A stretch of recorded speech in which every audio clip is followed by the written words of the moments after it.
भगवान शिव ने माता सती का किया था त्याग। हम सभी ये जानते हैं कि पार्वती जी भगवान शिव की दूसरी धर्मपत्नी थी। हालांकि यह भी सत्य है कि पार्वती जी भगवान महाकाल की पहली धर्मपत्नी सती जी का ही रूप थी। उन्होंने ही अपना अगला जन्म पार्वती जी के रूप में लिया था। ऐसा कहा जाता है कि सती जी ने अपने पिता दक्ष प्रजापति के यज्ञ में अपना और अपने पति शिव जी का अपमान होते देख वहीं बीच सभा में बैठकर अग्नि में अपने शरीर का आत्मदाह कर दिया था। लेकिन क्या आपको पता है कि इस घटना की जिम्मेदार भी स्वयं सती जी थी? बहुत समय पहले जब त्रेता युग में श्री राम अपने भ्राता लक्ष्मण के साथ अपनी पत्नी सीता जी की खोज में लगे हुए थे, उसी समय कैलाश पर्वत पर माता सती अपने महादेव के साथ बैठी हुई थी। उस समय उनके मन में एक सवाल आया कि श्री राम जो स्वयं भगवान विष्णु के अवतार हैं, वे इस तरह एक स्त्री वियोग में वन में मारे मारे क्यों फिर रहे हैं? यदि वे चाहें तो अवश्य ही रावण की लंका का पता लगाकर स्वयं उसे मार सकते हैं। यही सवाल उन्होंने महाकाल अर्थात महादेव से पूछा। तब महादेव ने बताया कि हाँ, यह सत्य है कि प्रभु श्री राम भगवान विष्णु के अवतार हैं, लेकिन उन्होंने पृथ्वी पर एक मनुष्य के रूप में जन्म लिया है, इसलिए उन्हें भी अन्य मनुष्यों की तरह एक साधारण व्यक्ति की तरह सभी कष्टों से गुजरना होगा। तब सती जी ने कहा कि क्या मनुष्य रूप में भी उनके अंदर वह गुण मौजूद हैं जो भगवान विष्णु के अंदर समाये हुए हैं?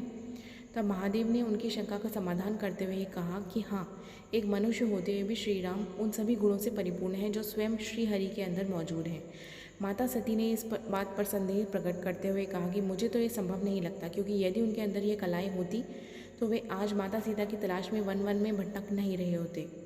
तब माता सती ने निश्चय किया कि वे श्री राम की परीक्षा लेंगी और उन्होंने अपने पति भगवान शिव से इसकी आज्ञा मांगी, लेकिन शिव जी ने उन्हें समझने की कोशिश की, उचित नहीं की।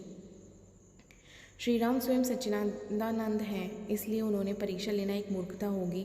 लेकिन कई बार समझाने के बाद भी जब माता सती नहीं मानी, तब मजबूरन महादेव ने माता सती को श्री राम की परीक्षा लेने की इजाज़त दे दी। उसके बाद माता सती ने देवी सीता का रूप धारण किया और उसी रास्ते पर बैठ गई जहाँ से थोड़ी देर में श्री राम और लक्ष्मण गुजरने वाले थे।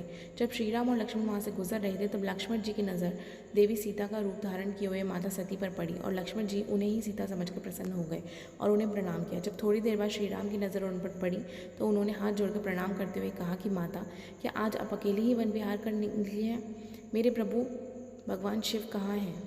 यह सुनकर माता सती बहुत ही लज्जित हो गई और अपने वास्तविक रूप में आते हुए उन्होंने श्री राम और लक्ष्मण को देवी सीता की खोज में सफलता हेतु आशीर्वाद दिया और वे अपने गंतव्य कैलाश पर्वत की ओर चली गईं। जब शिव जी ने उनसे पूछा कि क्या तुमने श्री राम की परीक्षा ली थी, तब माता सती ने उनसे कहा कि उन्होंने श्री राम की कोई परीक्षा नहीं ली थी, परंतु महादेव तो अंतर्यामी थे, इसलिए उन्हें यह पता चल गया था कि किस तरह माता सती ने देवी सीता का रूप धारण करके उनके प्रभु श्री राम की परीक्षा ली थी। तब महादेव को इस बात का एहसास हुआ कि अब ना ही वे माता सती को अपनी धर्मपत्नी मान सकते हैं, ना ही उनका त्याग कर सकते हैं। इसलिए उन्होंने मन ही मन माता सती का पत्नी रूप में त्याग करते हुए उन्हें अपनी पत्नी रूप में अपना लिया। क्या आप जानते हैं इसके आगे क्या हुआ? उस दिन माता सती ने जब देखा कि महादेव की कृपा दृष्टि अब उन पर पहले जैसी नहीं रही, तब उन्होंने इसका कारण ब्रह्मा जी से पूछा। उन्होंने कहा कि महादेव ने ध्यान से आपको सीता बनने के बाद श्री राम की परीक्षा लेने का रहस्य जान लिया है, इसलिए अब से वे आपको कभी भी अपनी पत्नी का दर्जा नहीं देंगे। उसके बाद जब दुखी माता सती को अपने पिता दक्ष द्वारा किए जा रहे यज्ञ का पता चला, तो उन्होंने अपने नाथ शिव जी से उस यज्ञ में जाने की आज्ञा मांगी, परंतु शिव जी ये जानते थे यदि माता सती उस यज्ञ में गईं तो वे अवश्य ही अपने शरीर का त्याग कर देंगी, इसलिए वे लगातार माता सती को यज्ञ में जाने से रोकते रहे। लेकिन अंत में माता सती ने किसी की ना सुनी और यज्ञ में चली गई।